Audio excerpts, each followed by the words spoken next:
He arrived in the town just after sunset. The streets were empty, the silence thick. His map said the place still existed. He had driven all day. No other cars passed him. Just trees, endless road, and a growing feeling that something was wrong. The welcome sign read Coldbridge, population 1,210. But no lights were on. No movement. Not even the sound of a dog barking. He parked by the diner. Door open. Tables set.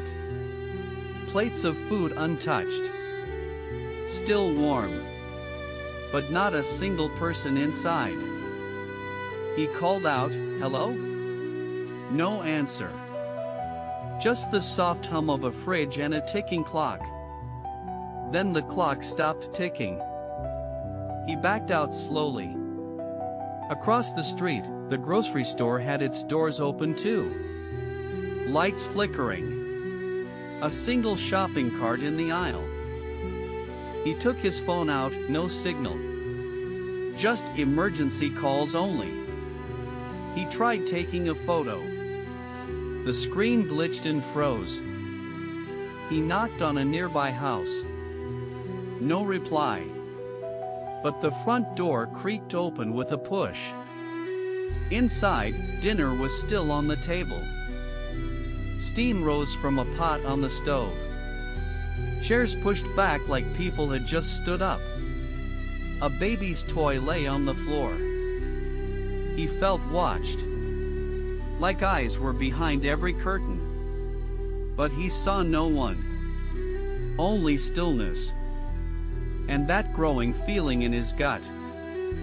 He opened another door, bedroom. A half-packed suitcase on the bed. Closet open. Clothes scattered. It looked like someone left in a hurry. He grabbed the landline. Dead. Not even static. Just silence. He whispered, "What happened here?" But even his voice sounded too loud. As he stepped outside, he noticed something strange: no animals. No birds, no dogs, not even insects. Not a single sound. He walked to the police station. Lights on. Door unlocked. Coffee on the desk, still warm. Radio buzzing faintly. But not a soul inside. He found the town's logbook. The last note read, "Too many gone. Something's not right. Lock the gates. Don't let it spread." He closed the book slowly. What gates? What spread? He checked the cells. All empty. One had deep scratches on the wall. He left and walked toward the church. Its bell tower stood like a skeleton against the sky. But the door was nailed shut. He heard something, whispers. Very faint. Behind him. When he turned around, nothing was there. Only the wind. But the air was too still. A figure appeared briefly in the window of a house across the street. Then it was gone. He ran toward it. Inside, no one. Just a rocking chair swaying slowly. A candle flickering on a table. And a photo album, pages torn. He flipped through it. Faces blurred. Names smudged.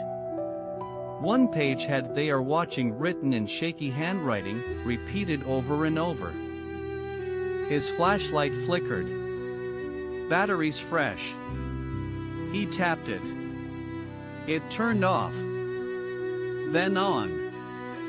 Then off again. He didn't trust the dark. He walked back to his car. But it wouldn't start. Dashboard dead. Radio crackled once with static, then silence. He wasn't going anywhere. He sat behind the wheel, breathing heavily. He saw someone in the mirror, standing behind his car. Still, tall, watching.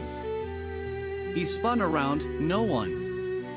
The road was empty. He stepped out again, calling, "Who are you? What do you want?" No reply. Only a sudden cold wind. Not natural. Too sharp. Too focused. It carried a smell of damp soil and rusted iron. The town clock struck midnight. It hadn't moved before. But now it chimed 12 times. Each ring deeper than the last. As the final chime echoed, every light in the town turned off. Complete darkness swallowed the buildings. Only the moon gave shape. He stood frozen. Then, footsteps. All around him. But no one was visible. The ground vibrated softly. Like something massive had awakened. He ran. Toward the forest outside town. But even the trees looked wrong now. Bent slightly. Twisted. As if they had listened. He tripped over something. A sign. Turn back before night. The letters were painted in red. Still wet. He got up, heart pounding. Behind him, the wind whispered again, his name this time. But no one was there to say it. He pushed through the trees. Branches scratched his arms. The forest grew thicker, darker. The moonlight vanished above the twisted canopy. A cabin appeared ahead, old, crooked, leaning to one side. Smoke rose from its chimney. He hesitated, then stepped closer. The door opened before he touched it. Inside, a lantern burned. A man sat at the table. Pale, silent, eyes black. "You came too late," the man said. "They already marked you. You crossed the line. You were never supposed to see." He stepped back. "Who are you?" The man laughed quietly. "Wrong question," he said. "You should ask what I used to be." He pointed to a wall covered in maps and drawings. Circles, lines, strange symbols. In the center, Coldbridge. Crossed out in red. "Places disappear," the man whispered. "Some overnight. Some over years. People vanish. Memories rot. It starts with silence. Then forgetting." The man stood. His shadow moved differently. They feed on attention. The more you look, the deeper they get. You're feeding them now. He stumbled out of the cabin, confused and afraid. Trees behind him moved. Not in the wind, on their own. Leaning, listening. Back in town, the buildings were different. Windows gone. Doors melted. Like wax sculptures under a flame. And the sky was wrong. The moon was huge. Red. Cracked like an egg. A shape moved across it. Not a bird. Too large. Too smooth. He ran toward the school. It had appeared again. Its doors swung wide open. Children's laughter echoed inside, but no children were there. Lockers banged. Desks scraped. Shadows danced on the chalkboard. He turned and fled before they could touch him. He remembered the sign, "Turn back before night." He hadn't. Now something was following him. Not running. Gliding. Getting closer with every breath. He tried to pray. But the words stuck.